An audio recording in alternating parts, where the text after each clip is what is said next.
Baik, terima kasih Pak Julpinsen. Semua yang ada di ruang virtual ini pasti tidak ada yang lengkap, Pak. Saya pastikan itu, tidak ada yang lengkap ini. Pasti kekurangan, pasti begitu. Baik, untuk hal ini pertanyaan yang disampaikan Pak Julpinsen, kami persilakan Pak Nenggolan. Pak Marulang, bagaimana mengimplementasikannya atau memasukkannya ke dalam nilai inti?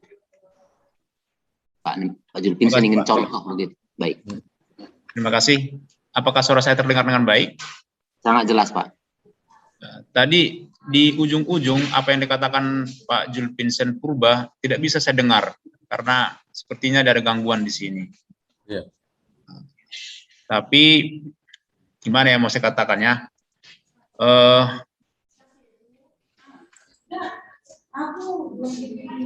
Jujur saya katakan, saya belum sampai atau kami belum sampai kepada implementasi sedetail yang diharapkan oleh Pak Julpinsen tadi. Belum sampai ke sana. Karena menemukan nilai utama, oke, Don Bosco jelas kita sudah tahu, ya ada 3, nalar, kasih atau cinta kasih, dan agama. Dan Thomas Aquinas pun ini masih data sementara, yaitu rasio iman, ya. Lalu kalau saya menangkap Thomas Aquinas ini itu berujung pada baik rasio maupun iman ini berujung pada pencarian kebenaran. Ya, kalau saya memahami pencarian kebenaran. Nah, ini kalau bicara soal kebenaran kan bicara yang ya tingkat tinggi juga ini. Karena kebenaran ini yang dimaksud adalah kebenaran ilahi. Kebenaran Allah. Nah, kebenaran Allah seperti apa? Nah, ini perlu sebetulnya direfleksikan. Lalu bagaimana implementasinya sampai kepada detail? Ya, mohon maaf, kami belum sampai ke sana. Kami berencana masih mau berembuk untuk sampai menemukan implementasinya sedetail mungkin dalam tindakan. Belum tahu saya nanti seperti apa bentuknya. Oke, mungkin yang jelas ada keterkaitan antara Yohanes Bosco dengan Thomas Aquinas. Kalau saya melihat ya, ada keterkaitannya, ada perkawinan di antara dua tokoh ini, walaupun mereka berbeda. Yohanes Bosco jelas dia seorang yang praktis, yang langsung terjun, tidak banyak berpikir, melihat kebutuhan, dan waktu itu di zamannya adalah kebutuhan akan anak-anak muda yang tidak terawat, yang tidak terpelihara, yang jauh dari orang tua, yang jatuh ke dalam kenakalan. Dia ingin merangkul itu, ya, dengan cara Bosconian. Nah, cara Bosconian itu ya menjadikan mereka sebagai teman, memanggil mereka sebagai sahabat, dekat dengan mereka. Maka bentuk pendidikan Bosconian itu kan akhirnya menjadi kehadiran itu. Maka tadi dari RK Makmur ada satu hal yang sangat menarik disampaikan oleh Pak Anton, itu sekolah melihat anak-anak yang datang itu banyak yang dalam tanda petik bermasalah. Dan di sekolah mereka menemukan keluarga atau hilang atau tidak memiliki keluarga dalam tanda kutip ya. Karena mereka mungkin kurang ada kedekatan dengan orang tua, bahkan mungkin ya broken dan sebagainya. Itulah sebetulnya asli Bosconia. Mereka, Don Bosco menghadirkan diri sebagai orang tua kepada anak-anak yang bermasalah itu. Lalu kalau dihubungkan dengan Thomas Aquinas, karena kita kebetulan Santo Thomas Aquinas ini tokoh yang sangat berbeda.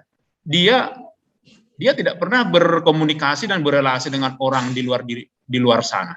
Dia orang kamar, setiap hari hanya membaca, menulis. Dia mengambil buku-buku Aristoteles, dibacanya, lalu itu dikaitkan dengan pencarian kebenaran.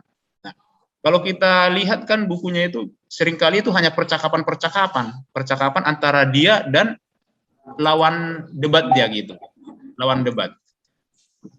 Thomas Aquinas selalu mempertahankan kebenaran gereja Katolik, kebenaran tentang sakramen, kebenaran tentang yang ilahi, tentang manusia, tentang hidup baik seperti apa. Itu sebetulnya. Nah, ini dua tokoh yang berbeda. Tapi yang jelas dari Thomas Aquinas, dia adalah pemilik rasio akal budi yang luar biasa. Dan rasio itu dihubungkan dengan iman. Makanya saya lihat kemarin di Santo Thomas III sudah disebut itu. Thomas Aquinas itu fides et ratio kan, Pak Jules Vincent. Ya. Ya kan? Nah, jadi itu sebetulnya dua ini intinya. Tapi yang dua ini kalau digabung ujungnya pada pencari kebenaran. Maka harusnya sekolah kita mencari kebenaran kan, harusnya seperti itu. Tapi bagaimana implementasinya dalam tindakan, saya juga belum tahu. Apakah nanti dalam kegiatannya seperti apa, atau gurunya seperti apa, ya itu mungkin akan menjadi pekerjaan kita bersama. Seperti apa sikap guru yang memiliki rasio dan iman ini, yang selalu mencari pada kebenaran. Tapi kebenaran ini bukan kebenaran parsial ya, tapi kebenaran yang sejati. Kebenaran sejati itu hanya ada pada Allah kalau menurut ajaran Kristen. Begitu kan Pak Anton? Kan begitu. Iya, Pak. Iya kan? Jadi semua bercermin pada ya Allah jadinya nanti.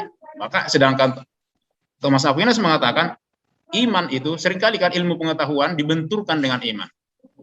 Seringkali itu. Dan saya itu menemukan di kelas-kelas. Kalau belajar iman itu seolah-olah itu tidak ada hubungannya dengan akal budi. Thomas Aquinas secara jelas mengatakan ini, seseorang menjadi pandai itu karena ada iman.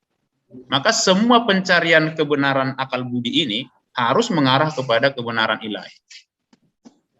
Sampai kita mengetahui jagat raya sejagat-jagatnya semua, ujung-ujungnya kita akan jatuh kepada Allah. Itu maksudnya. Maka nilai inti rasio dan akal budi ini, kepandaian harus diarahkan kepada kepandaian mencari kebenaran.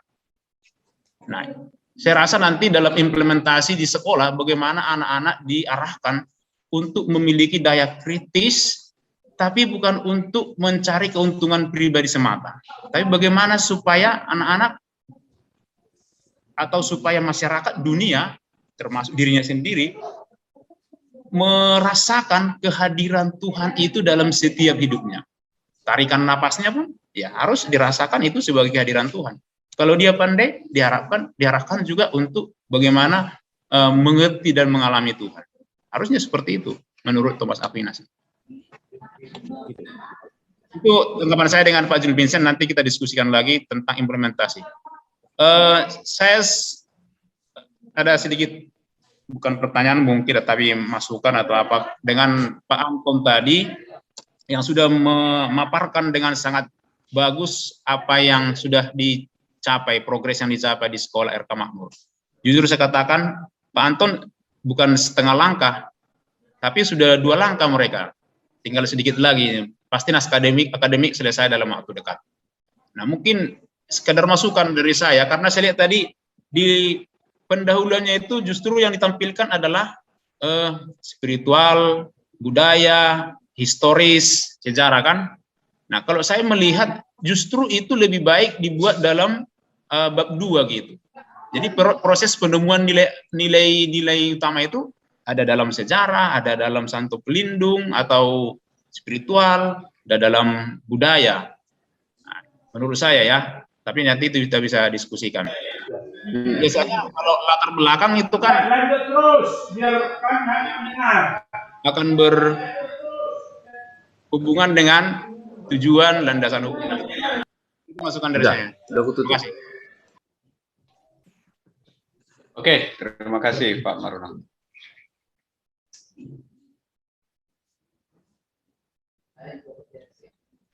Bapak Krismanus masih di mute, Bapak? Nggak kedengaran ya, Mbak. Baik, terima kasih Mbak Rina. Agama tanpa ilmu adalah buta.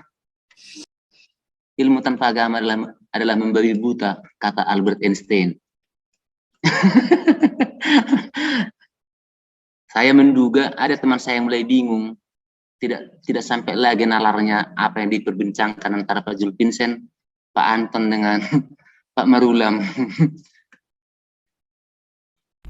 Baik, sebelum nanti ke Pak Sitohang, saya persilakan Pak Anton untuk menjawab apa yang disampaikan oleh Pak Zulfinsen. Ya, terima kasih Pak. Kami juga sebenarnya tengah memikirkan apa yang dipertanyakan oleh Pak Zulfinsen tadi, tapi kami sejauh ini belum sampai ke sana mengingat segala kesibukan dan keterbatasan itu tadi. Tapi kami kemarin diskusi berdua, itulah kalau sepasang kan, sering-sering diskusi makin bagus rupanya. Jadi kami sudah bincang-bincang karena ini selalu ya, mendorong saya dan mengatakan kira-kira bagaimana nanti bisa melahirkan keutamaan itu. Jadi kami sudah coba satu Pak, tapi belum kami tampilkan tadi karena masih di catatan saya. Misalnya tentang kekeluargaan itu tadi. Nah, kekeluargaan yang kami temukan di dalam di dalam spiritualitas Don Bosco, di mana dia memberikan keluarga kepada anaknya, itu satu nilai, ya. Kemudian filsafat budaya tentang filosofi itu tadi ya, tentang anak adalah harta yang berharga. Lalu dikaitkan juga dengan cinta kasih dengan pilar itu tadi. Nah, akhirnya kami nanti jatuh pada keutamaan hidup bersaudara dia. Kira-kira seperti itu yang kami bayangkan. Entah pas atau tidak. Jadi dalam keluarga itu basicnya adalah cinta kasih dan warnanya nanti adalah hidup bersaudara. Tapi belum kami kemas sebenarnya, belum kami desain dengan bagus. Karena masih belum sampai ke sana kami masih sampai kepada mendokumentasikan apa yang sudah kami temukan dan belum juga kami rumuskan gitu. Jadi untuk Pak Zulfinsen kami belum sampai ke sana. Mungkin setelah apa ini FGD ini mungkin itulah menjadi langkah kami selanjutnya begitu. Itu saja Pak Simarmata. Saya kembalikan Pak. Baik, terima kasih Pak Anton. Jadi Pak Zulfinsen sudah mulai dari hipotesis nol mungkin tadi. Jadi sudah langsung membayangkan di pertengahan atau mungkin di akhir, padahal yang dilaksanakan di SMP RK Makmur di San Thomas 1 metodenya deduktif, jadi perlangkah dulu. Yakinlah Pak Zulfinsen itu akan ditemukan nanti setelah melalui diskusi panjang, itulah fungsinya tim itu. Maka saran saya, tim itu jangan dibentuk hanya 3 atau 4 orang. Sudah penting libatkanlah hampir semua guru, gitu. Pasti ada pemikiran yang lebih baik kalau diskusinya, peserta diskusinya lebih banyak. Pak Sitohang mungkin ada penjelasan mengenai hal ini, Pak Sitohang, Pak Elem. Wah, saya tidak bisa memberikan penjelasan lagi karena sudah muncul 3 filsuf di sini kan. Jadi orang-orang filsuf ini kan berbicara yang ideal-ideal bahkan yang transendental kan. Jadi padahal saya berpikir sering pragmatis. Nah, jadi akan terjadi di situ susah membuat titik temunya, begitulah kan. Tetapi saya tadi sangat senang apa yang dibilang oleh Pak Marulam, bahwa untuk mencari itu nanti harus dilihat pertemuan nilai-nilai dari Don Bosco dan nilai-nilai dari Thomas Aquinas. Nah, lalu saya tambahkan lagi dipertemukan dengan kebiasaan-kebiasaan dan nilai budaya yang ada di sekitar kita, di sekolah kita. Jadi bagaimana meramu ini menjadi satu core value, itulah yang disarankan oleh Pak Krismanus tadi, berdiskusilah banyak. Tak mungkin kita dikasih petunjuk itu kan, berdiskusilah dengan teman-teman, di mana sebenarnya menjadi intisari dari semua yang tadi itu, yang dari Don Bosco, yang dari Thomas Aquinas, yang dari budaya, kebiasaan sekolah, sehingga lahirlah core value yang katakanlah istilah orang dapat nanti dielaborasi menjadi keutamaan. Jadi itu yang saya lihat. Bahkan itu terpikir saya karena setelah diskusi Bapak bertiga baru muncul saya itu, bukan dari pikiran saya tuh. Jadi tertolong saya dari diskusi dari Bapak bertiga untuk melahirkan itu. Kalau saya tadi duluan ditanya akan saya bilang, tunggu dulu Pak, nggak tahu saya bilang tadi gitu. Jadi terima kasih karena kita mendengarkan orang berdiskusi, lalu kita terinspirasi juga dengan itu. Maka kita berbanyaklah diskusi, itu maksud saya di situ ya. Kita banyaklah dengar. Nah, tapi saya dengar tadi Pak Sitomorang itu, Pak dari BM2 sudah mulai berteriak-teriak, kami mau bicara katanya. Jadi tolonglah dikasih kesempatan kepada mereka dulu bicara, Pak. Jangan hanya kita, Pak ya. Terima kasih banyak Pak Krismanus. Baik, terima kasih Pak Sitohang. Pak Sitohang, Bapak dari jurusan sastra, saya dari jurusan fisika lagi. Lebih pragmatis lagi, Pak. Maka yang disampaikan Pak Marulo tadi dengan Pak Anton, wah sudah di luar jangkauan. Baik, tapi sekali lagi itulah manfaatnya ruang virtual ini. Sepanjang kita manfaatkan dengan baik, jangan seperti yang saya terus terang mengatakan, saya memuji pelaksanaan FGD ini, pelatihan ini oleh YPL. Seandainya pemerintah yang melaksanakan, jangan-jangan mungkin pertemuan kita ini tidak ada, hanya mengisi daftar hadir. Tapi kita sadari bahwa pada pertemuan ini rupanya banyak hal yang bisa kita dapat. Banyak orang di sekitar kita juga yang bisa memberikan masukan untuk kita. Seperti prinsip dari Erlangga, semua ada ilmunya katanya. Dari anak kecil pun kita bisa belajar. Dari buku yang hanya menulis huruf A pun, menulis abjad, ada rupanya pelajaran.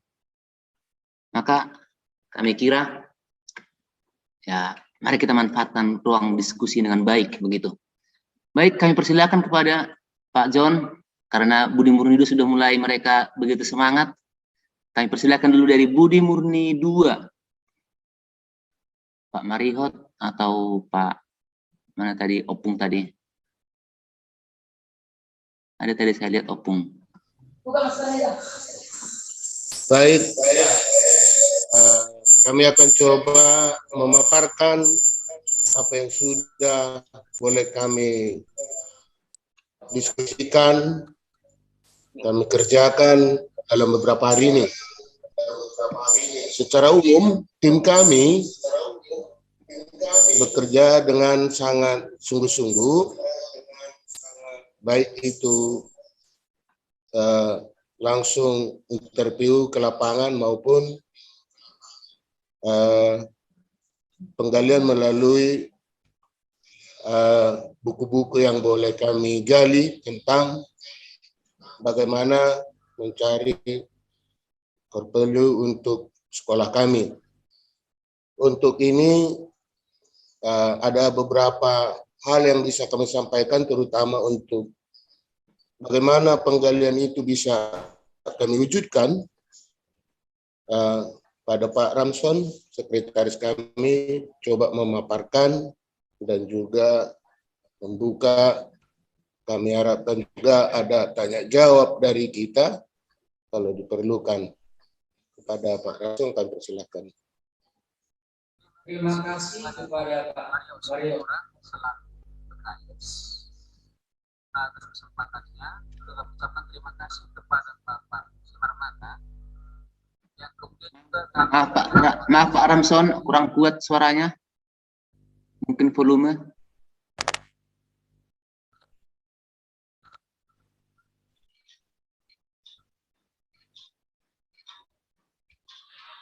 jaringannya terganggu, Pak.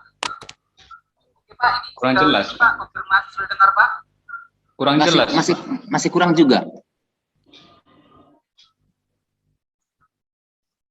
Pak, bagaimana Pak? Sudah terdengar, Pak? Sama juga. Tadi buka saja. Mungkin tanpa headset. Bagaimana Bapak Ibu? Ini sudah lumayan. Halo Pak. Nah, ini lebih baik. Ya, lebih baik, oke, lebih bagus. Yang lain. Ya, bagus. Ya. Tidak usah pakai headset. Ya. Halo Pak. Baik, silakan. Sudah lebih baik Bapak, silakan bisa dilanjut. Saya ulang kembali Pak ya. Jadi terima kasih buat kepala sekolah, khususnya juga PKS, terlebih-lebih kepada Pak Simarmata dan pengurus yayasan, dalam hal ini diwakili oleh Pak Tohang. Dari kami SMP Budi Murni 2 yang ingin kami sampaikan keterkaitannya tadi dengan apa yang disampaikan oleh Pak Marulam, kami sangat setuju dengan itu, bahwasanya memang fondasi dari budaya dari yang akan diterapkan di sekolah adalah dari yayasan. Karena memang pada prinsipnya sekolah Katolik adalah bentuk ekstensi gereja Katolik di tengah-tengah masyarakat. Sesuai dengan budaya yang disampaikan oleh suster kemarin, yaitu nalar, cinta kasih, satu lagi itu religius. Muaranya adalah penyelamatan jiwa-jiwa. Jadi sekolah hadir sebagai perpanjangan gereja di tengah-tengah masyarakat untuk menyelamatkan jiwa-jiwa anak-anak di tengah-tengah masyarakat. Nah, kami sangat setuju dengan itu, Pak. Maka kami pun sudah menggali mungkin tusar spiritual dari yayasan, seperti yang disampaikan sebelumnya oleh Pak Tohang, itu nanti akan menyesuaikan. Bentuknya umum, tapi digali dulu yang khusus. Yang pasti tidak lari dari situ. Itu yang perlu kami tegaskan. Bapak Ibu, untuk pada kesempatan ini kami akan menyampaikan progres ataupun perkembangan dari jelajah, saya katakan jelajah, sumber inspirasi, ataupun boleh dikatakan recovery juga. Nah, izin Bapak Ibu, saya share screen dulu.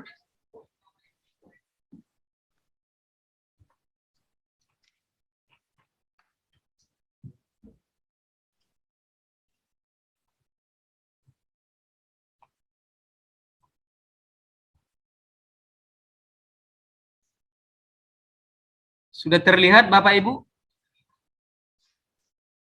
Sudah Pak Ramson. Sudah, Pak. Oke, terima kasih Pak. Oke, baik Bapak Ibu. Jadi kemarin itu pertemuan FGD yang kemarin itu masih ada yang harus diperbaiki. Atau boleh dikatakan dilengkapi lah. Nah, kalau ini kemarin sudah saya jelaskan profil sekolah. Nah, kemudian mengenai filosofi identitas sekolah, di sini juga kami menggali sejarah sekolah. Jadi, kenapa harus budi murni? Apa dasar pemikiran? Mengapa itu budi murni? Minggu lalu juga sudah dijelaskan. Hanya saja mungkin untuk melengkapi penggalian core value ini, kami melakukan tinjauan pustaka atau studi pustaka untuk menguatkan hal-hal praktis yang dilakukan dalam menemukan core value. Jadi pertama ini kami gunakan juga yang namanya studi jurnal. Jadi judul jurnalnya Refleksi Konseptual Dalihan Natolu dan Perhalaan pada Etnis Batak Toba dalam Perspektif Kosmologi. Ini ditulis oleh Andri Franciscus Bultom, mahasiswa pasca sarjana Ilmu Filsafat UGM Yogyakarta. Nah, kalau di sini yang perlu kami garis bawahi, Dalihan Natolu itu adalah merupakan ungkapan yang menyatakan kesatuan hubungan kekeluargaan pada suku Batak. Nah, apa yang menjadi keterkaitan ini nanti akan terlihat di korelasinya. Nah, ketiga unsur hubungan yang pertama adalah Donga Sabutuga, teman semarga. Nah, ini juga akan kami jelaskan teman semarga ini nanti posisinya di sekolah siapa saja. Kedua, hula-hula. Nah, dalam posisi sekolah, hula-hula itu siapa? Nanti juga akan dijelaskan. Hula-hula keluarga dari pihak istri. Ketiga, boru. Keluarga dari pihak menantu laki-laki. Nah, siapakah boru nanti di tengah-tengah lingkungan sekolah juga akan terlihat. Nah, perkawinan dalam kaitannya dengan Dalihan Natolu, menurut Nalom Syahan menimbulkan adanya ikatan dan integrasi di antara tiga pihak. Jadi ketiga pihak ini merupakan elemen yang tidak terpisahkan untuk melakukan suatu kegiatan. Artinya harus ada komunikasi yang baik dari ketiga pihak ini, sehingga nanti apa yang dicita-citakan oleh lembaga, oleh kita katakanlah Hasuhuton ataupun semua stakeholder itu, hula-hula maupun buruh itu bisa tercapai. Jadi melibatkan berbagai stakeholder. Yang berikutnya Bapak Ibu, kami juga ambil dari jurnal Kearifan Lokal Batak Toba, Dalian Natolu, dan Good Governance dalam Birokrasi Publik. Nah, ini ditulis oleh Armaidi Armawi. Nah, yang dia tulis di sini, Bapak Ibu sudah kami garis bawahi, salah satu nilai budaya yang menjadi kebanggaan orang Batak Toba yaitu sistem hubungan sosial, Dalihan Natolu, yang berdasarkan keturunan darah, genealogis, dan perkawinan yang berlaku secara turun-temurun hingga sekarang ini. Sebagai sistem budaya, Dalihan Natolu atau sering juga diterjemahkan dengan istilah tungkunan tiga. Pengertian tungkunan tiga dalam budaya Batak ini tentu akan berbeda pengertian dan maknanya dengan sejarangan. Benang tiga sepilin, payung tiga sekaki, dan lain sebagainya. Ini berfungsi sebagai pedoman yang mengatur, mengendalikan, dan memberi arah kepada tata laku ataupun perilaku. Ini menurut si Armaidi, Bapak Ibu. Nah, Bapak Ibu, dalam konsep Dalian Natolu ada ungkapan-ungkapan juga yang sifatnya mendidik. Nah, dalam kehidupan sehari-hari, secara umum orang Batak Toba mempunyai komitmen yang tinggi terhadap nilai budaya Dalian Natolu. Nah, ungkapannya seperti apa Bapak Ibu? Seperti ini dia. Oputta narijolo martukot siala gudi. Adat napinukan iparjolo ikon ihutono iparpudi. Nah, petuah ini tentu memiliki makna. Budaya yang sudah dibuka oleh orang terdahulu, khususnya boleh kita katakanlah yang mendirikan sekolah atau yang mungkin orang pertama yang memperjuangkan sekolah itu berdiri, tentu dia akan menanamkan nilai-nilai di situ. Dasar berdirinya untuk apa? Nah, ini juga yang perlu digali. Artinya apa yang sudah dibuka oleh orang tua dulu, penting juga kita bahas. Penting juga diteruskan. Bukan karena perkembangan zaman lantas budaya yang lama itu terkikis. Inilah makna pesan di sini, Bapak Ibu. Kemudian yang berikutnya Bapak Ibu, ada petua adat martagan sipiliton marasimus subulaun. Adat niama dohot oputok kasyubaun. Tok kasyubaun. Nah, pada prinsipnya Bapak Ibu, budaya yang sudah dibuka oleh, kalau kita di sekolah mungkin dulu bruder atau kita katakanlah kaum imam yang mungkin dari luar negeri yang membuka sekolah itu sebagai tindak lanjut dari tugas mereka dalam misi mereka, menyelamatkan jiwa-jiwa yang haus, jiwa-jiwa yang perlu diselamatkan. Jadi boleh dikatakan rumah sakit bukanlah tempat, gereja bukanlah tempat orang kudus atau museum bagi orang kudus, tetapi bagi orang yang berdosa yang butuh penyembuhan. Sekolah juga diharapkan demikian. Nah, jadi kadang ada bahasa mengatakan ini anak ini bodoh, keterbelakangan mental. Nah, bahasa-bahasa itulah Bapak Ibu yang harus dihindari. Karena sekolah adalah rumah sakit bagi anak-anak. Supaya mereka selamat, supaya mereka sehat. Nah, inilah pesan di sini Bapak Ibu. Baik, berikutnya Bapak Ibu. Tinjauan pustaka kami yang ketiga adalah buku Bapak Ibu. Ini adalah merupakan hasil disertasi dari rekan kita Bapak Dr. Dionysius Sihombing, SPD MSI.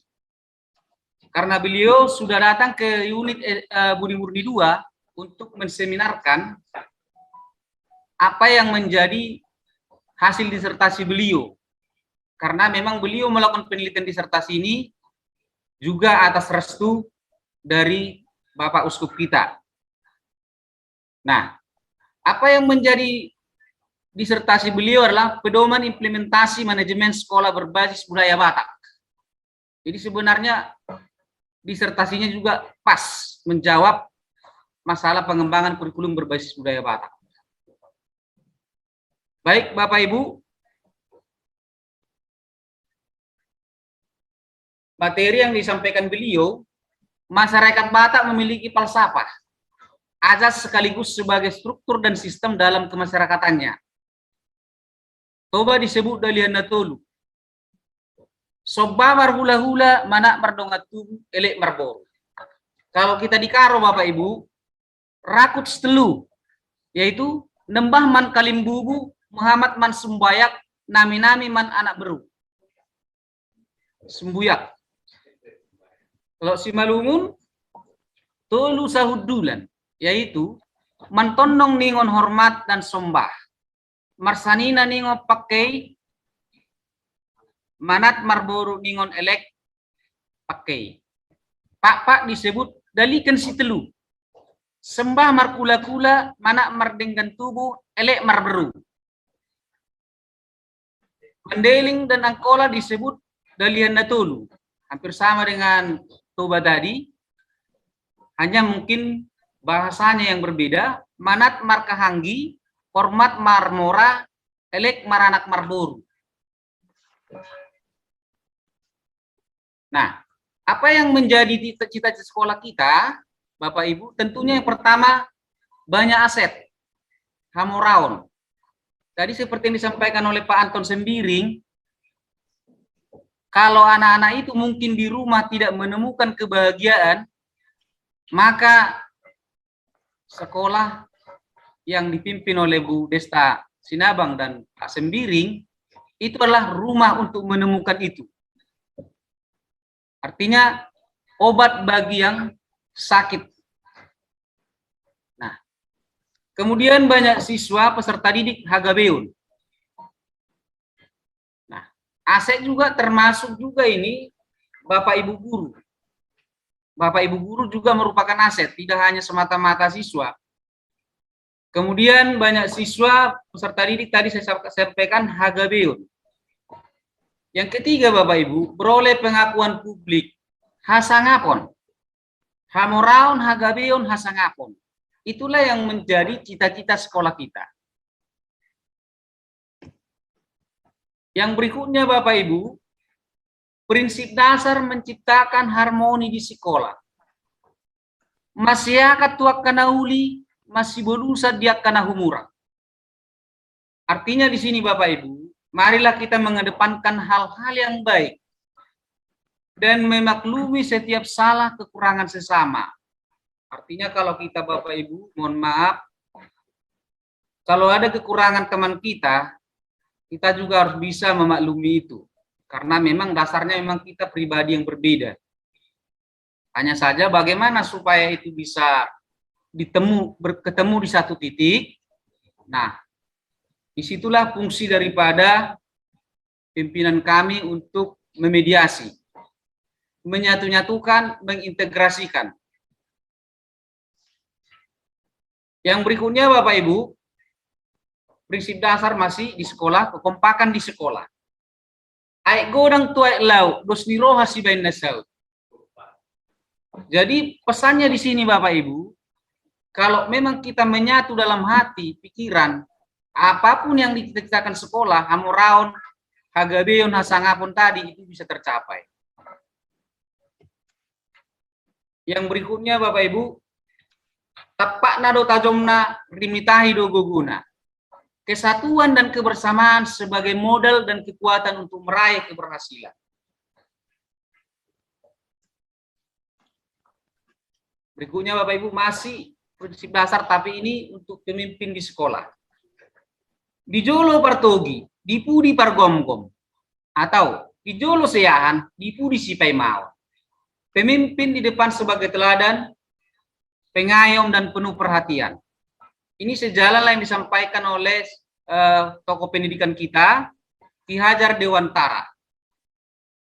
Tuturi handayani, ingmadia mangun karso, karso sungkulado.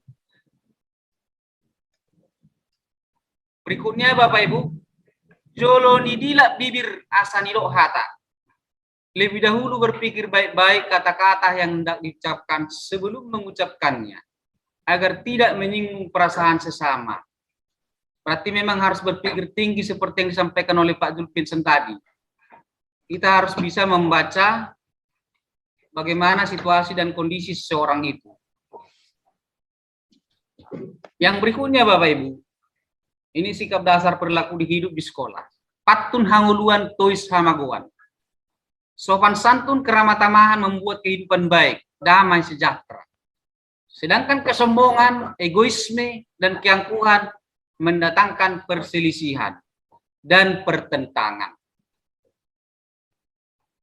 Nilai-nilai karya yang diharapkan muncul dari kajian-kajian buku ini adalah yang pertama, tidak egois dan ingin menang sendiri di sekolah. Baik posisinya sebagai hula-hula, sebagai buruh, mardongat tubuh, tidak boleh egois. Yang kedua, terbuka kepada pendapat bersama. Artinya, musyawarah untuk mufakat itu juga menjadi prioritas. Yang ketiga, saling memberi dan menerima, dilandasi kasih sayang sebagai satu keluarga sekolah. Yang keempat, Bapak Ibu, saling mengingatkan dan saling memperbaiki atas kekurangan dan kelemahan di sekolah. Karena memang pada prinsipnya sekolah bicara bukan saya, bukan kamu, bukan kalian, tapi kita. Teamwork. Yang kelima, berpartisipasi aktif dalam kegiatan sekolah. Artinya setiap anggota sekolah harus merasa sekolah itu adalah miliknya. Kecintaan terhadap sekolah. Jadi kunci akhirnya daripada ketiga itu supaya lancar komunikasinya, supaya tercapai tujuan tadi adalah holong do mengalap holong. Sikap kasih sayang dan kebaikanlah yang mendatangkan kasih sayang.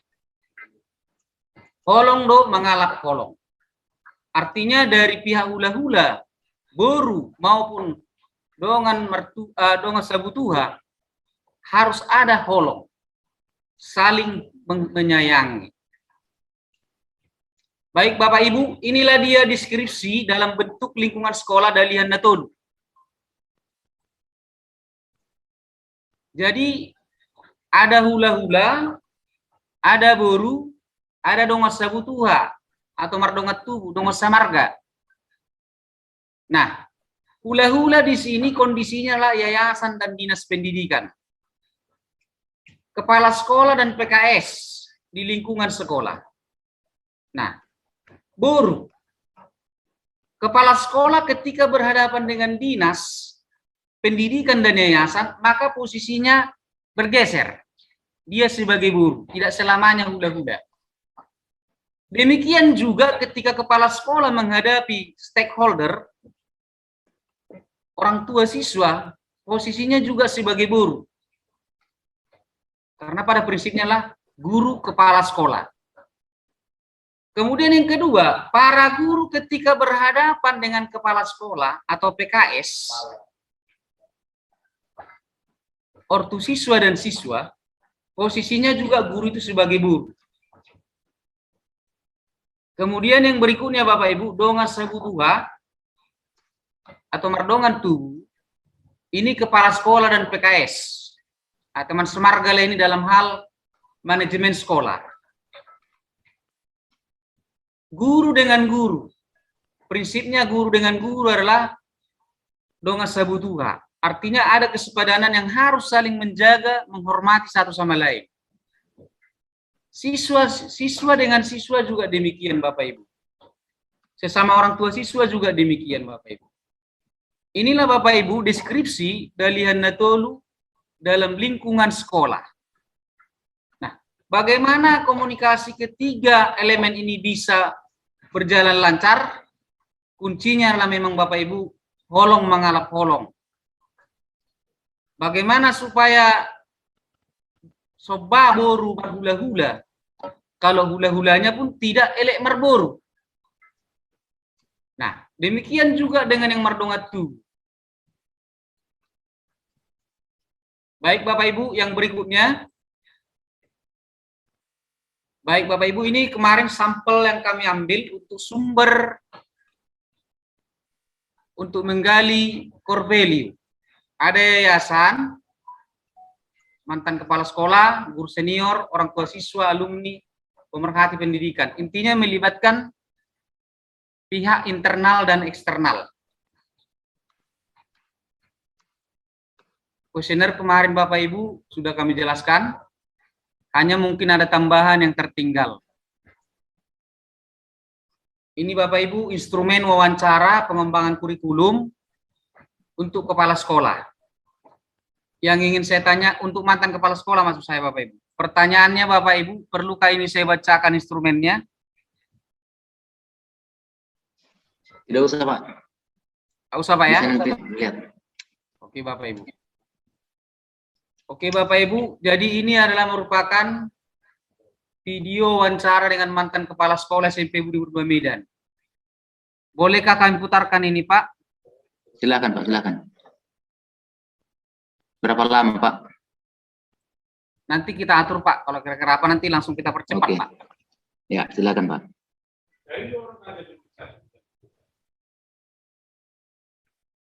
Belum ada suaranya Pak.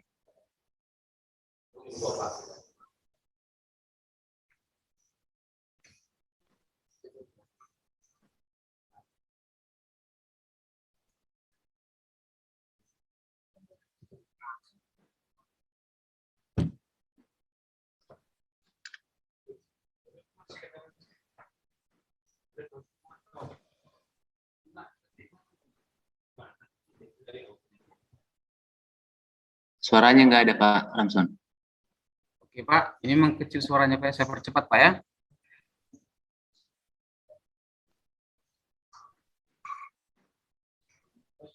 Lanjut mungkin hanya gambarannya aja sepintas Pak.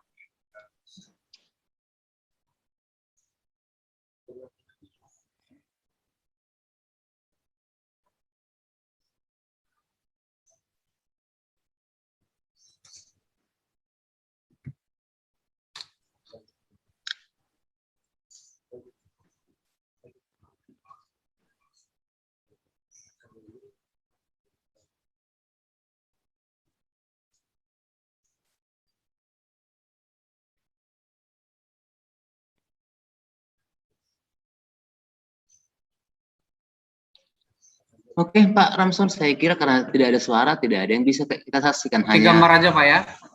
Hanya gambar aja.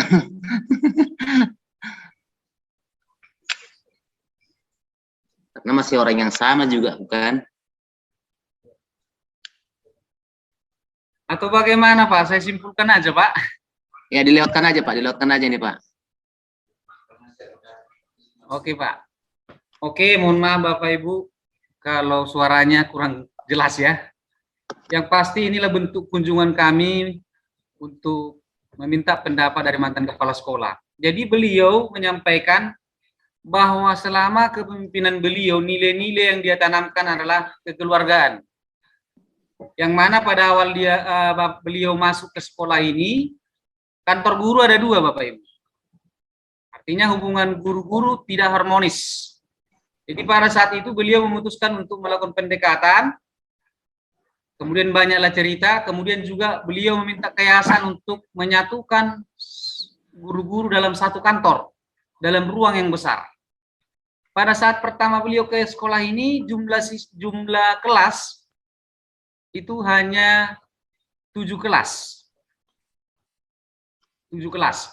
2 kelas 7, 2 rombel, kelas 8 2, kelas 3 3 rombel. Nah, berkat yang namanya juga nilai-nilai kekeluargaan itu selama kepemimpinan beliau menyatakan perkembangannya sangatlah signifikan, berkembang menjadi 18 kelas pada saat itu dengan jumlah siswa 720. Jadi penekanan beliau, keberhasilan dalam kepemimpinan beliau adalah menciptakan kekeluargaan di dalam lingkungan sekolah. Sehingga para guru merasa sekolah itu miliknya. Kalau juga untuk keluar ke orang tua siswa, setiap ajaran baru beliau mengundang orang tua siswa untuk berbicara tentang bagaimana pengembangan sekolah ke depannya. Demikian Bapak Ibu yang bisa sampaikan hasil pertemuan dengan beliau. Saya lanjutkan Bapak Ibu. Nah, selain wawancara, beliau juga menuangkan pendapat beliau dalam bentuk kuesioner. Mungkin banyak yang bisa dia jelaskan, ya kita terima Bapak Ibu.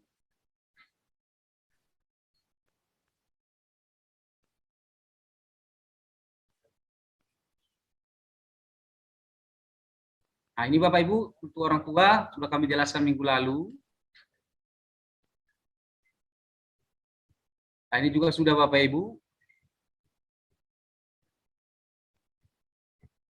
Nah, ini Bapak Ibu, dari minggu lalu yang kami paparkan mungkin nilai yang muncul dari buku profil Budi Murni, dari kuesioner guru senior, dan kuesioner orang tua siswa. Nah, Bapak Ibu, setelah kami melakukan yang namanya riset, kemudian brainstorming, berdiskusi dalam kelompok, maka dari wawancara kuesioner dari mantan kepala sekolah, termasuk juga apa yang disampaikan dalam kuesioner tadi, muncullah nilai kekeluargaan dan disiplin. Dari kajian teori dari jurnal ataupun buku tadi, muncullah nilai budaya, tidak egois, terbuka, saling memberi dan menerima, saling mengingatkan, berpartisipasi aktif. Kemudian Bapak Ibu, tambahannya dari alumni, disiplin, religius, pelayanan Bapak Ibu.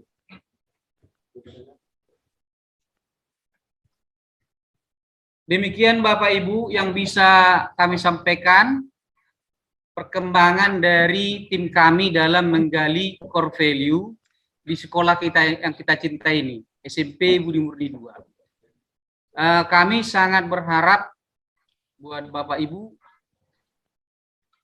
masukan ataupun mungkin tambahan-tambahan demi penyempurnaan paparan kami ini, karena kami merasa ini juga masih jauh dari yang diharapkan.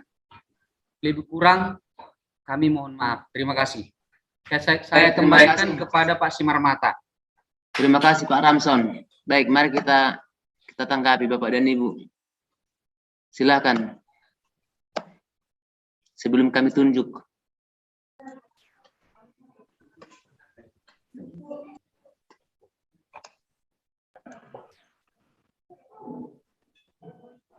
Silakan Pak Marulam, sudah dihidupkan nampaknya mikrofonnya. Baik, terima kasih Pak.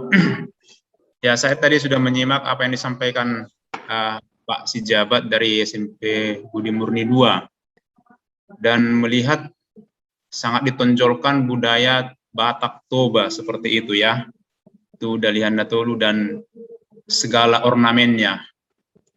Pertanyaan saya sebelumnya jadi bertanya, seperti apa sebenarnya profil masyarakat, siswa, orang tua,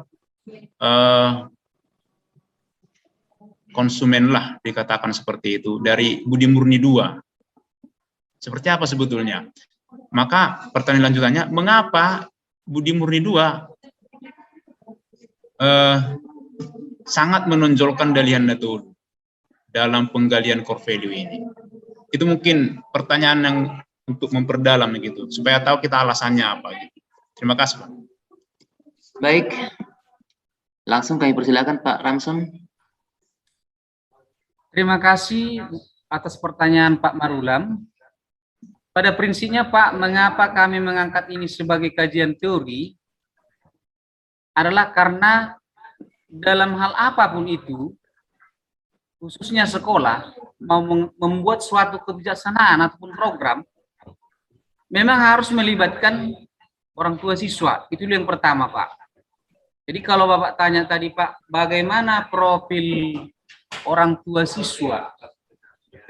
Apakah itu profil yang menyangkut latar belakang pekerjaan atau yang lain-lain sebagainya itu? Ya, semuanya pekerjaan, suku, bahasa, cara berpikir. Karena sebagaimana kita tahu, budaya itu bukan adat istiadat semata-mata, tapi lebih pada pola pikir seseorang. Maka ada budaya modern, itu juga sebuah budaya. Dan ada budaya lokal, ada budaya internasional, ada budaya, sebenarnya itu banyak latar belakangnya. Lalu kalau bicara soal misalnya masa kini, itu juga sebagai budaya gitu. Makanya saya katakan seperti apa kira-kira profilnya gitu. Kalau kita mau sekilas pandang tentang Budi Murni II itu, kira-kira apa yang bisa dikatakan? Itu maksud saya. Baik, Pak, terima kasih, Pak, atas pertanyaannya. Kita lihat dulu dari suku, Pak, ya. Kalau di sekolah kita, Pak, itu ada suku Batak Tuba, ada suku Karo, ada Simalungun. Mayoritasnya seperti itu, Pak. Jadi apa kaitannya dengan konsep Dalihan Natulu? Sebenarnya keterkaitannya ada. Tadi kan jelas juga, saya sampaikan di Karo juga ada Dalihan Natulu. Jadi Simalungun juga ada. Iya, hanya mungkin ungkapannya saja yang berbeda. Kenapa ini perlu diinternalisasi dalam kajian teori? Karena memang prinsipnya Pak, core value itu melibatkan berbagai stakeholder untuk menciptakan budaya yang betul-betul tangguh di sekolah. Tentu kan kita tidak bisa hanya memutuskan, oh kita butuh budaya ini. Ya harus kita analisa juga apa yang menjadi kebutuhan stakeholder lainnya. Dalam hal ini masyarakat setempat. Maka mereka perlu diundang untuk bicara, Pak. Itu namanya, Pak, untuk tahun ajaran baru, maka perlu diundang orang tua siswa itu. Selama setahun pembelajaran itu berjalan, Bapak Ibu orang tua siswa, apa yang ingin mereka sampaikan untuk sumbangsi membangun sekolah? Karena mereka adalah konsumen. Jadi prinsipnya adalah pengembangan budaya itu memang melibatkan semua stakeholder. Yayasan, pendidikan, kepala dinas pendidikan maksud saya, masyarakat setempat, termasuk juga guru-guru. Itulah posisinya, Pak. Ada posisi hula-hula, ada posisi boru, ada posisi mardongetu. Jadi kalau guru menempatkan dirinya sebagai guru di sekolah, berarti dia harus kembali mengingat guru adalah panggilan. Kalau dibilang pelayan, mungkin langsung nanti banyak yang konotasi. Tapi pada prinsipnya adalah, ini dari kita, teladan kita Tuhan Yesus. Dia adalah seorang guru. Tapi dia melayani murid-muridnya, membasuh kaki murid. Bukan untuk dilayani, tapi untuk melayani. Mungkin ini juga nanti menjadi salah satu core value yang akan kami internalisasi untuk sekolah ini. Tadi memang sudah disampaikan oleh Pak Simarmata, Bapak Tohang, dari hasil eksplorasi, tentu akan banyak yang ditemukan nilai-nilai ataupun budaya. Nah, tidak semua itu kita bisa internalisasi ke sekolah. Nah, untuk itu nanti Bapak Ibu, kami perlu lagi brainstorming, akan kami pilih mana nilai budaya yang memiliki posisi skala prioritas yang tinggi.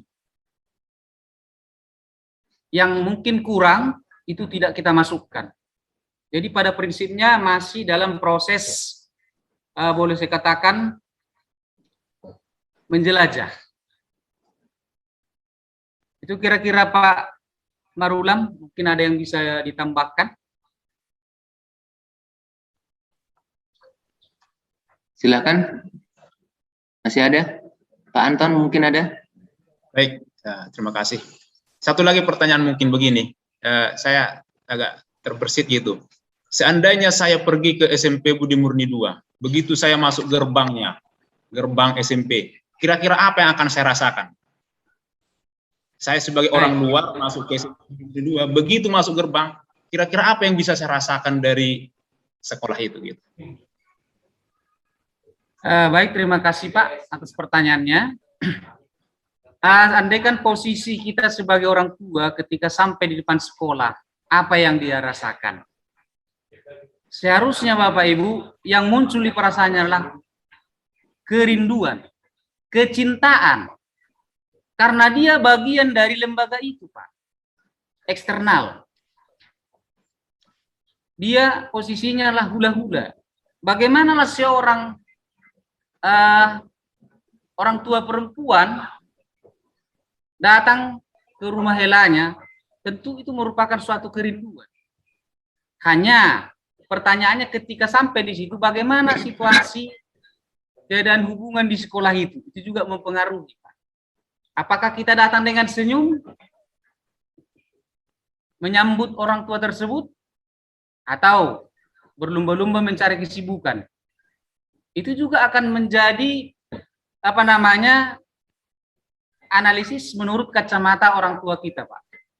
Jadi memang marilah kita tunjukkan holong mengalap holong. Ya, kita juga perlu orang tua karena mereka lah kita ada di sekolah. Setiap pagi kami sambut siswa dengan orang tuanya. Tapi perlu juga Pak ditanamkan Pak begini Pak. Jangan contohnya udah terlambat diantarkan orang tua anaknya ke dalam. Nah, bagaimanakah posisi guru menghadapi ini? Apakah itu kita biarkan saja? Tentu tidak. Harus kita larang, Pak. Sekalipun orang tua itu mungkin akan berpikiran lain. Supaya jangan ada persepsi mengatakan disiplin sekolah itu bisa ditawar. Itu kira-kira Pak yang bisa kami sampaikan, Pak. Baik. Kalau tidak ada lagi, Pak Marulam, Pak Anton mungkin ada? Atau Bapak Ibu yang lain? Yang silakan. Pas, Pak, pas. Baik, Bapak Ibu yang lain. Pak John, silakan Pak. Mengomentari dari Budi Murni 2 ya Pak.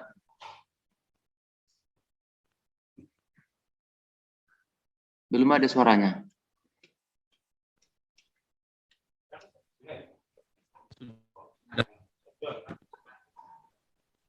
Halo Pak. Silakan, ya, silakan Pak. Pak. Sudah dengar Pak? Sudah dengar Pak. Ya, Sudah, baik, Pak. Pak. Terima kasih Pak. Terima kasih kepada Pak Simarmata. Saya ambil sebuah upasa Batak dulu Pak di depan pembicaraan saya. Emesi tambah tua parlenggoman di Siboro amat tade batama mangalit tua sudema kita di Parorot. Emma itu. Iya Pak, Emma itu. Terima kasih Pak kepada SMP Budi Murni 2 atas disertasinya. Ya, ada di sana tadi Bapak jelaskan penjelasan teman semarga. Ya, akan dijelaskan kepada siswa nanti yaitu teman semarga. Kalau boleh saya sarankan Pak, dalam hal ini bukanlah hal yang mudah untuk menjelaskan teman semarga ini. Karena beberapa dalam hal nasional dibicarakan tentang ini, ada yang menyatakan teman semarga yang ini, adalah ini, dan sebagainya. Tetapi justru marga yang lain tidak mengakui adanya hal itu. Ya, banyak hal seperti terjadi, supaya lebih berhati-hati. Nah, kemudian SMP BEM 1 sudah menjelaskan semuanya tentang Dalihan Natolu, Pak.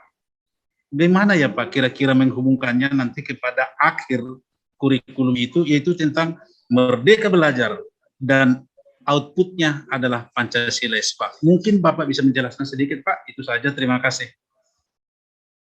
Baik, kami persilakan Pak Ramson atau Pak Mariot. Baik, Terima kasih Pak. Mungkin ini saya sampaikan dulu kepada Bapak Kepala Sekolah.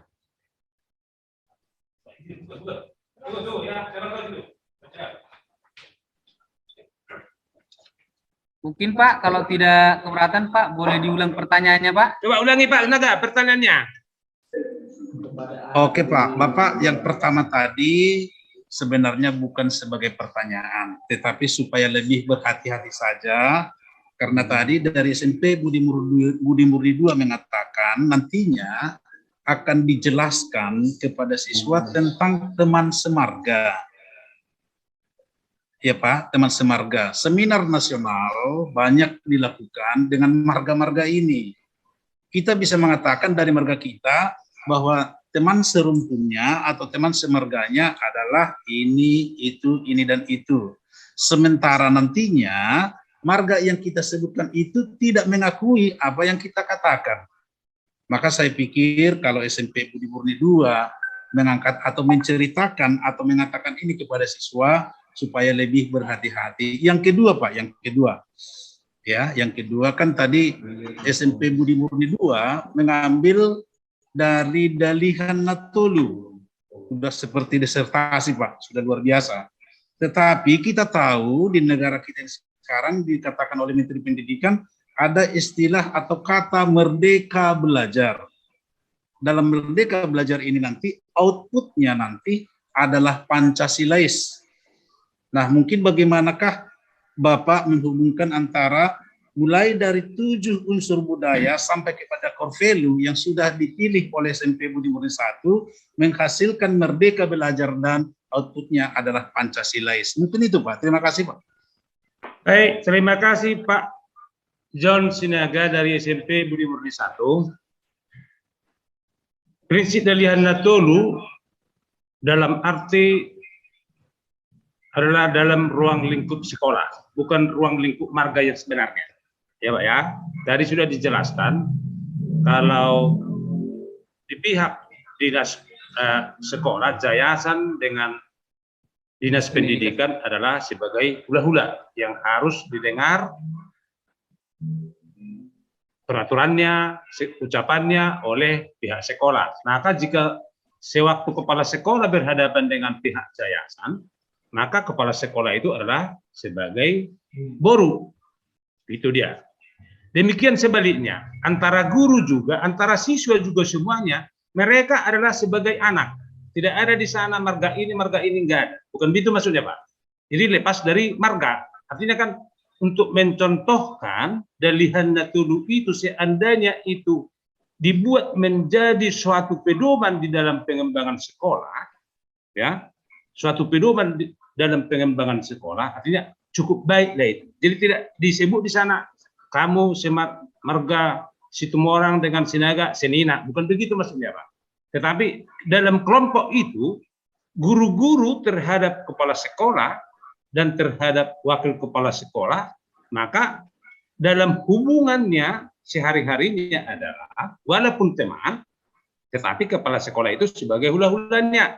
Maka guru-guru pegawai harus mendengar hula-hula yang membuat contohnya peraturan, melanjutkan apa yang dibuat oleh yayasan. Kira-kira begitu Pak John. Jadi tak ada hubungan, tidak disebut di sana sebagai marga dalam pokok Dalihan Natolu dalam lingkup sekolah. Itu Pak. Baik, yang berikutnya. Apa hubungannya dengan merdeka belajar? Ya kan? Tentunya adalah jika ini dapat diramu sedemikian rupa di dalam menjalankan aturan-aturan, peraturan-peraturan sekolah, tentu kan jika sudah masing tadi kan sudah ada dalam portfolionya, jika sudah masing-masing menyadari dirinya, ya, masing-masing siswa juga menyadari dirinya, pegawai, guru-guru sudah menyadari dirinya akan tugas dan tanggung jawabnya, dan disitulah dia kita kembangkan, kita beri kebebasan di dalam merdeka belajar. Nah, ya, disitulah dia ditumbuh kembangkan merdeka belajar itu Pak. Kalau masing-masing sudah menyadari dirinya. Yang masalah adalah kenapa belum bisa merdeka belajar? Karena memang setiap siswa belum menyadari dirinya, setiap pegawai belum menyadari dirinya, setiap guru belum menyadari dirinya. Kepala sekolah juga mungkin belum menyadari dirinya. Nah, begitu dia. Jadi sehingga terhambat apa yang menjadi Merdeka Belajar. Gitu, John. Udah jelas? Sudah bilang lah biar kepada yang lain. Oke, ya. Oke, beres. Baik, masih ada. Bapak kembalikan dulu ke fasilitator. Silakan, masih ada Pak Sinaga atau Bapak Ibu yang lain? Karena mengingat waktu saja Pak, itu dulu Pak sementara Pak. Baik, demikian saya kira Bapak Ibu. Saya menyarankan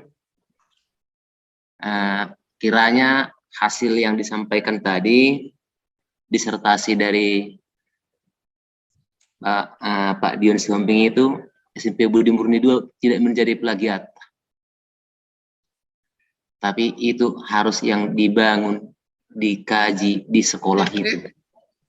Itu harapan kami. Jadi bukan langsung mengambil, karena kami lihat tadi PowerPoint-nya itu nampaknya ya mungkin pada saat uji publiknya itu istilahnya, apanya istilahnya itu Pak Nenggolan, kalau presentasi ke sebelum sidang begitu kan.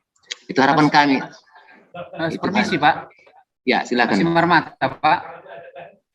Begini Pak. Kebetulan bukunya saya masuk SMA Pak. SMA ya, yang artinya menyambut Pak Dionisius untuk mengadakan seminar di unit Budi Murni 2. Dalam hal ini adalah SMA Budi Murni 2. Jadi di situ beliau memaparkan tentang disertasi beliau. Nah, apa yang beliau tampilkan dalam PowerPoint itu saya dokumentasikan, saya foto Pak. Jadi apa yang menjadi disertasi beliau kami gunakan sebagai landasan teori lah Pak. Artinya menyusun kajian teorinya Pak. Oke, baik. Demikian kira-kira Pak. Baik, itulah yang kami sampaikan juga, itu sebagai daftar pustaka begitu. Baik, kira-kira 7 menit Pak John Sinaga dari SMP Budi Murni 2 sebelum nanti kita Doan Jelus pukul 12. Nanti mungkin dihentikan tepat pukul 12 untuk Doan Jelus. Kalau nanti belum selesai dari penjelasan dari Budi Murni 1, dilanjutkan setelah Doan Jelus. Demikian ya Bu Rina. Iya Pak Krisnanus. Saya persilakan Budi Murni 1. Iya. Cek sound kembali Pak, bagaimana Pak? Sangat jelas Pak. Terima kasih Pak Simarmata. Saya sangat tertarik dengan ucapan Pak Simarmata tadi pagi. Dia mengatakan bahwa yang muda itu jauh lebih sigap dan lebih cepat mengerjakan hal-hal ini. Saya melihat juga yang sudah dari SMP Santo Tomas 1 dan dari SMP RK Makmur yang begitu sigap dan cepat, karena mereka juga masih muda menurut saya, masih di bawah umur 30 tahun. Jadi begitu cepat mereka menyampaikannya. Jadi mungkin falsafah orang Batak pasti bermata seperti ini. Naposo sia 8 gogo, na tua-tua sia 8 poda. 8 poda. Iya, itu mungkin yang menjadi filsafat yang Bapak sampaikan tadi pagi. Nah, kami sedikit saja Pak yang kami sampaikan, karena mungkin masih ada waktu untuk menyelesaikannya. Dan saya melihat memang dari teman-teman Santo Tomas 1 dan RK Makmur sudah jauh di depan, sudah Yamaha ini Pak. Selalu satu langkah di depan menurut saya. Tetapi sebenarnya yang paling depan Budi Murni 2 ini Pak. Iya, Murni 2 Pak ya. Lebih maju. jauh tertinggal Santo Tomas 1 dengan RK Makmur. Kalau dari yang disampaikan tadi, sangat tertinggal jauh, bukan selangkah di depan. Yamaha berarti Pak ya, satu langkah di depan. Oke Pak. Iya, luar biasa. Jadi kalau dari SMP Budi Murni 1 Pak Simarmata, ada juga teman saya di sini wakil kepala sekolah, ini juga dari jurusan filsafat Pak. Mungkin dia lebih jelas untuk menjelaskan kepada kita tentang apa progres yang sudah ada di SMP Budi Murni 1 yang kami kerjakan. Oke Pak Ginting, kami persilakan Pak Ginting untuk menjelaskannya.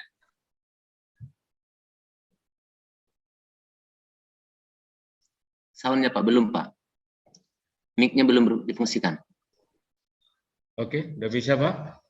Sudah jelas Pak. Silakan Pak. Oke, baik.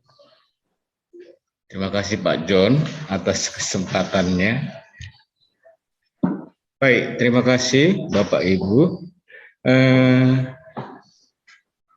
Secara pribadi saya sudah mendengar dari ketiga filsuf muda sebenarnya, Pak Marulam, Pak Anton sama Pak Julvinsen. Saya dari sana tetapi sudah alumni tua. Ya, jadi saya singkat saja. Jadi kalau kami dari SMP Budi 1, kami sudah melihat sesudah pertemuan awal FD pertama, itu kami sudah mendapat bahwa prinsipnya SMP Budi 1 itu notabene pelindungnya artinya tidak ada, santo pelindung tidak ada. Artinya kami memakai payung atau nilai-nilai garis besar dari nilai Don Bosco, yaitu yang 3, yaitu agama atau religi, akal budi dan nalar, serta cinta kasih. Kemudian sesudah kami berpatokan pada nilai Don Bosco, maka kami melakukan observasi, penelitian mengenai sejarah, kemudian wawancara kepada mantan kepala sekolah, mantan guru, kemudian alumni, kemudian orang tua, maka kami melihat 3 pilar utama Don Bosco sebenarnya sudah masuk dalam harapan-harapan dari semua narasumber yang sudah kami dapat. Sekarang bingungnya, mungkin kami belum mampu menyusun itu bagian atau poin-poin inti atau nilai-nilai inti mana yang mungkin bisa menjadi nilai inti dari SMP Budi 1. Tetapi naungan dari 3 nilai Don Bosco itu sudah masuk. Misalnya dalam bidang religi atau agama, bahwa dari mantan-mantan kepala sekolah atau mantan guru sudah melihat bahwa dari dulu sampai sekarang bahwa SMP Budi 1 itu dalam nilai religius atau nilai keagamaan itu perlu dikembangkan. Kemudian dalam nilai akal budi atau nalar, dari sumber-sumber yang kami dapat juga dari hasil wawancara, kemudian dari alumni guru, alumni siswa, dan juga orang tua mengatakan bahwa nilai akal budi itu sangat perlu diprioritaskan. Misalnya dalam bentuk kedisiplinan. Lalu yang ketiga adalah mengenai nilai cinta kasih. Karena dari yang dominan dari hasil wawancara kepada mantan-mantan kepala sekolah awal, yaitu misalnya Bapak WV Butar-Butar, alumni kepala sekolah tahun 81 sampai 82, dengan jumlah siswa paling banyak waktu itu adalah 1.159 orang. 1.159 orang. Jadi dia memberi kode bahwa yang paling utama adalah dalam bidang cinta kasih, yaitu adalah kedekatan antara guru dengan siswa. Kedekatan guru dengan siswa. Karena kalau dalam satu unit budi, misalnya dalam budi 1, kalau sudah mampu mendekatkan diri antara guru dengan siswa, maka bisa dikatakan cinta kasih itu atau kasih itu sudah dapat berhasil diterapkan. Itu harapan dari mantan kepala sekolah. Jadi kami melihat dari hal-hal inti yang mereka ungkapkan hasil kami survei, wawancara, bahwa kami melihat bahwa harapan-harapan atau nilai-nilai budaya yang awal, yang dulu itu masih dalam cakupan nilai-nilai Don Bosco.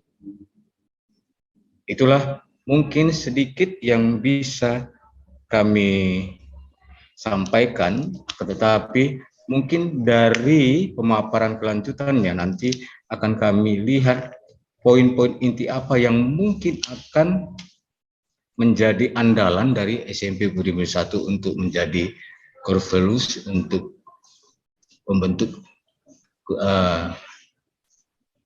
nilai kurikulum yang baru itu nanti. Itu saja saya kira, jadi bisa ditambahkan dari Pak John kalau ada. Terima kasih.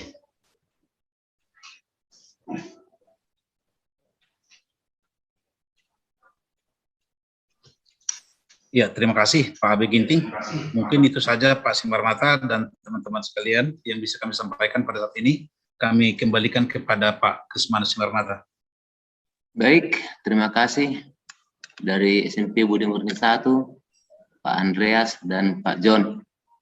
Kalau ada, masih ada waktu kira-kira 1 menit sebelum pukul 12. Kalau ada usul atau saran, silakan.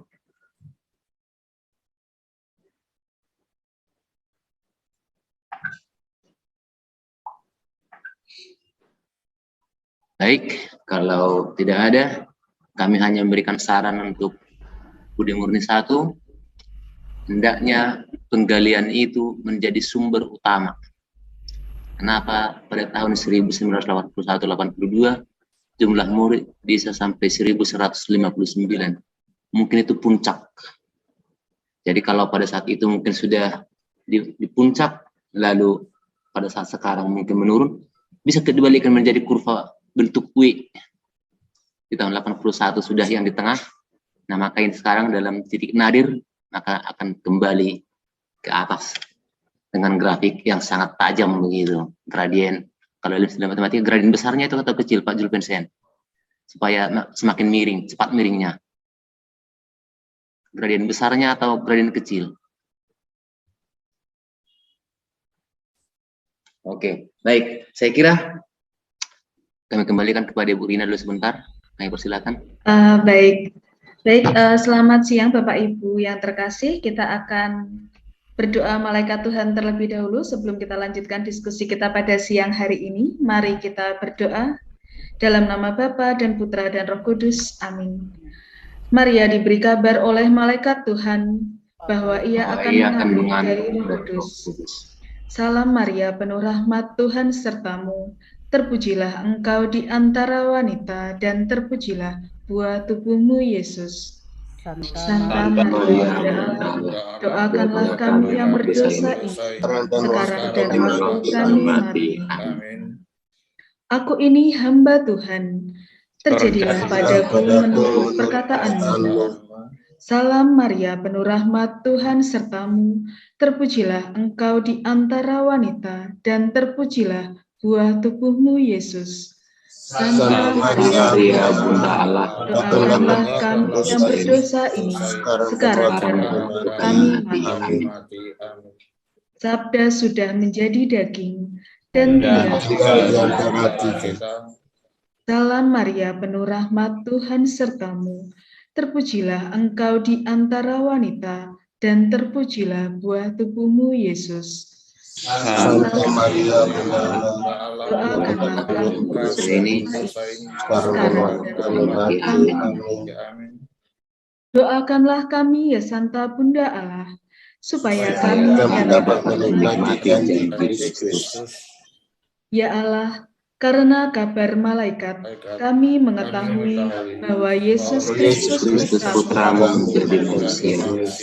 Curahkanlah rahmat dalam hati kami, supaya karena sengsara dan salibnya, kami dibawa pada kebangkitan yang mulia, sebab dialah Tuhan pengantara kami. Amin. Dalam Bapa, Putra, dan Roh Kudus. Amin. Bisa dilanjut, Bapak Krismanus? Baik, terima kasih Bu Rina.